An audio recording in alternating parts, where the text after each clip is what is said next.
Hello এবং নমস্কার সবাইকে বেঙ্গলি স্পোর্টস ব্লগের নতুন একটা এপিসোডে আপনাদের সকলকে welcome.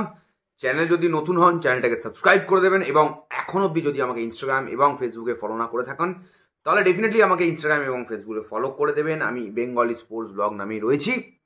Coming back to the topics, there are many topics to be discussed in this ভিডিওর শুরুতেই আমরা প্রথমেই বলবো যে কথাগুলো এই মুহূর্তে চলছে, আমরা প্রথমে ইস্ট বেঙ্গল মোহনবাগানের আপডেটগুলো আলোচনা করবো এবং তারপরে আরও বেশ কিছু আপডেট রয়েছে। প্রথমেই যে প্লেয়ারটাকে নিয়ে আমরা আলোচনা মানে একদমই আলোচিত এবং যাকে নিয়ে আলোচনা করবো সেই প্লেয়ারটার নাম হেক্টর ইউস্তে। এই প্লেয়ারটাকে নিয়ে প্রতিটা ম্যাচের আগে একটা ইঞ্জুরির চিন্তা থাকে। জানি না এইভাবে কতদিন management will continue with him. যাই হোক, সেটা আমরা আগামী দিনে দেখতে পারবো, কারণ দেয়ার আর সাম অপশানস যেগুলোকে দেখছে ম্যানেজমেন্ট টু রিপ্লেস হেক্টর ইউস্তে বা আদার প্লেয়ার। এনিওয়ে, তো হেক্টরের কিন্তু একটা পুরনো যে চোটের জায়গা ছিল সেইখানে কিন্তু একটা ব্যথা অনুভব হয়েছে বলে শোনা গেছে এবং সেখানে এমআরআই হয়েছে হেক্টরের।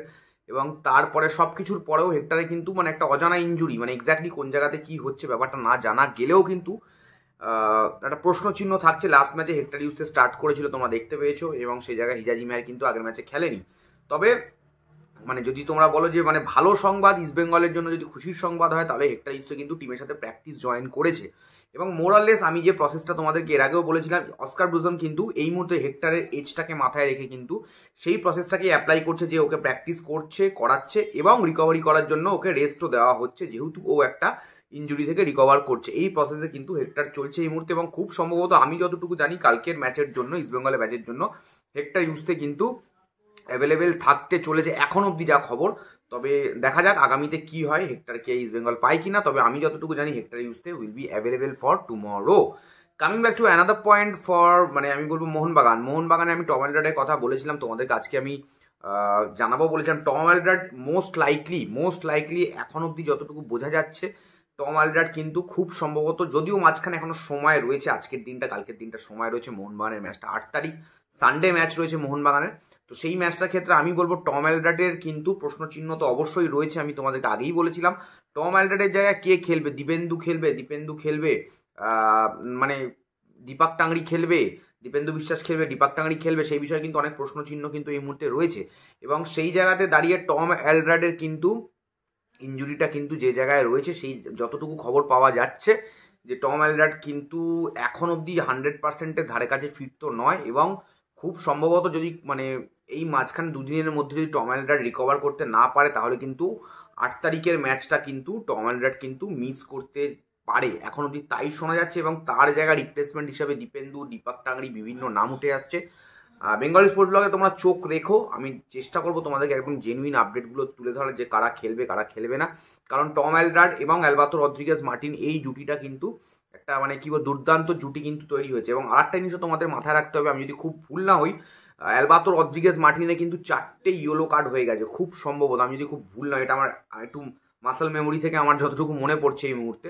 তো তোমরা কমেন্ট করে জানিও আমি ভুল না ঠিক। আমার যতটুকু মনে পড়ছে অ্যালবাতো রদ্রিগেজ মার্টিনে কিন্তু 4টে ইয়েলো কার্ড হয়ে গেছে, সেই জন্য কিন্তু অ্যালবাতো রদ্রিগেজ মার্টিন কিন্তু নেক্সট ম্যাচটা মিস করতে চলেছে। এবং সেই জায়গায় যদি টম অ্যালডার্টের ইঞ্জুরি থাকে এবং অ্যালবাতো রদ্রিগেজ মার্টিন খেলতে না পারে, যদি এটা হয়, তাহলে কিন্তু মোহনবাগানের ডিফেন্স কিন্তু যথেষ্ট চাপে থাকবে। কারণ আমরা বারবার দেখতে পেয়েছি যে শেষ কিছু ম্যাচ ধরে, শেষ 4-5টা ম্যাচ ধরে ইন্ডিয়ান সুপার লিগে যেখানে মোহনবাগান সুপার জায়ান্ট দুর্দান্ত পারফরমেন্স করছে, সেই জায়গায় কিন্তু মোহনবাগান ডিফেন্সের অবদানটা কিন্তু অনস্বীকার্য। কারণ মোহনবাগান কিন্তু আর আগের মতো গোল খাটছে না। ডুরান্ড কাপ থেকে ইন্ডিয়ান সুপার লিগের শুরুর দিকে মোহনবাগান যেভাবে গোল কনসিড করছিল, সেই রোগটা কিন্তু মোহনবাগান অনেকটাই সামলে উঠতে পেরেছে। এবং মোহনবাগানের ডিফেন্স কিন্তু এই মুহূর্তে অ্যালবাতো রদ্রিগেজ এবং টম অ্যালডার্ট দুজনে দুর্দান্ত পারফরমেন্স করছে।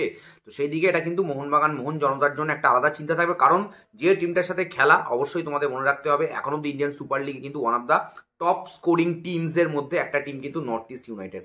নর্থ ইস্ট খুব সম্ভবত 21টা গোল করে ফেলেছে ইন্ডিয়ান সুপার লিগে। ইস্ট বেঙ্গল ম্যাচের আগে অব্দি ইস্ট বেঙ্গল ম্যাচে গোল করতে পারেনি, ইস্ট বেঙ্গল কিন্তু আটকে দিয়েছে। এই নর্থ ইস্টকে ইস্ট বেঙ্গল আটকেছে, ইস্ট বেঙ্গলের ডিফেন্স কিন্তু আগের দিন যথেষ্ট ভালো খেলেছিল এবং মোহনবাগান ডিফেন্সেরও সেই ক্ষমতা আছে ভালো ফুটবলটা খেলার। তো সেদিকে অবশ্যই মোহনবাগানের জন্য একটা ইঞ্জুরি কনসার্ন রয়েছে। ইস্ট বেঙ্গলের ক্ষেত্রেও আমি যেগুলো তোমাদেরকে বললাম, ইস্ট বেঙ্গলের মোটামুটি hectare ইউস্তে will be available. Coming back to another point, এই মুহূর্তে কিন্তু তোমরা সকলেই জানো যে 2025-এ ফিফা ক্লাব ওয়ার্ল্ড কাপ কিন্তু এতদিন ধরে চলে এসছে। বাট এইবারে যে ফিফা ক্লাব ওয়ার্ল্ড কাপটা হতে চলেছে, which will be different, which will be কি বলবো, ইন আ বিগার সাইজ বলতে একটা বড়োভাবে এবং মানে অন্য রকমভাবে কিন্তু ফিফা ক্লাব ওয়ার্ল্ড কাপটা হতে চলেছে এইবারে, এবং কালকেই কিন্তু সেই গ্রুপটা হয়েছে এবং গ্রুপের মধ্যে আমি বিভিন্ন জায়গায় দেখতে পাচ্ছি বায়ার্ন মিউনিখ গ্রুপ সিতে রয়েছে। মোট হচ্ছে গ্রুপ এ থেকে গ্রুপ এইচ অবধি রয়েছে, প্রতি কটা গ্রুপে 8টা গ্রুপে 4টে করে টিম, 32টা টিমের খেলা। সব থেকে ইন্টারেস্টিং ডটমুন্ড রয়েছে, অনেকেই রয়েছে। বার্সিলোনা নেই, Barcelona previous performance wise Barcelona মানে চান্স পায়নি আর কি, এটুকুই বলবো, বার্সিলোনা চান্স পায়নি, সেই জন্যই বার্সিলোনা নেই। এবং স্পেন থেকে 2টো টিমই চান্স পেয়েছে, রিয়েল মাদ্রিদ এবং অ্যাথলেটিকো মাদ্রিদ। তো আমি একটা জিনিস বলি যে যেটা মেন আমার ইন্টারেস্টিং লেগেছে এই গ্রুপটা আমাদের গ্রুপ এইচ হচ্ছে, গ্রুপ এইচে 4টে টিম রয়েছে, তার মধ্যে 2টো টিমকে নিয়ে আমরা কথা বলবো। একটা হচ্ছে রিয়েল মাদ্রিদ, একটা হচ্ছে Al Hilal. Real Madrid Al Hilal কিন্তু গ্রুপ এইচে রয়েছে। এই থেকে কিন্তু বোঝা যাচ্ছে যে 2025-এ কিন্তু একটা সম্ভাবনা তৈরি হয়েছে Vinicius junior versus Neymar junior, এবং কিলিয়ান এমবাপে তো রয়েছেই, কিলিয়ান এমবাপে রিয়েল মাদ্রিদে রয়েছে। তো ভিনিসিয়াস ভার্সেস নেইমারের লড়াই আমরা কিন্তু দেখতে পারি। এবং এটার ঊর্ধ্বে গিয়ে আরেকটা জিনিস আমি বলতে পারি, আমি জানি না ততদিন নেইমার থাকবে কিনা আল হিলালে, কারণ নেইমার হয়তো বেরিয়ে যাবে এরকম একটা শোনা যাচ্ছিল রিউমার। আরেকটা জিনিসও কিন্তু এই মুহূর্তে একটা রিউমার স্টেজে আমরা কিন্তু শুনতে পেয়েছি, যেটা হচ্ছে ক্রিস্টিয়ানো রোনাল্ডো কিন্তু আল নাসার বেরিয়ে আসতে পারে, আল নাসার থেকে আল হিলালে আসতে পারে to play club world cup. কারণ আল নাসার কিন্তু ক্লাব ওয়ার্ল্ড কাপ খেলছে না, সেই জায়গাতে ক্রিস্টিয়ানো রোনাল্ডো কিন্তু এখান থেকে বেরিয়ে আসতে পারে বলে একটা রিউমার কিন্তু আমরা শুনতে পেয়েছিলাম। এবং আল হিলাল যদি ক্রিস্টিয়ানো রোনাল্ডো জয়েন করতে পারে to play club world cup, তাহলে কিন্তু real Madrid versus Cristiano Ronaldo কিন্তু আমরা দেখতে পেতে পারি ভাই। এগুলো সব কিছুই একটা রিউমারের জায়গা থেকে আমি বলছি, মানে Cristiano Ronaldo versus real Madrid এটা যদি সত্যি হয় এবং ক্লাব ওয়ার্ল্ড কাপে 2025-এ, এর থেকে বড় কিছু হতে পারে না। আমি জানি Vinicius junior versus Neymar, Kylian Mbappe versus Neymar, এটাও একটা বড়, অবশ্যই এটা বড় জায়গাতে হবে এবং এই টুর্নামেন্ট একটা আলাদাভাবেই হচ্ছে। বাট ক্রিস্টিয়ানো রোনাল্ডোকে যদি আল নাসার থেকে আল হিলালে আমরা মুভ করতে দেখি, যে যতটুকু শুনতে পাচ্ছি নেইমারকে রিপ্লেস করে আসতে পারে ক্রিস্টিয়ানো রোনাল্ডো, কারণ নেইমার রোনাল্ডো একসাথে খেলবে এটা আমার মনে হয় না পসিবিলিটি রয়েছে খুব একটা।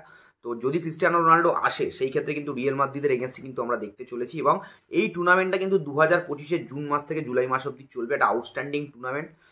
ইউরোপের ক্লাবগুলো রয়েছে, তোমার সাউথ আমেরিকান ক্লাবসগুলো রয়েছে, এবং পৃথিবীর 32টা সেরা দেশকে নিয়ে এই টুর্নামেন্টটা কিন্তু 2025-এ কিন্তু সেজে উঠবে।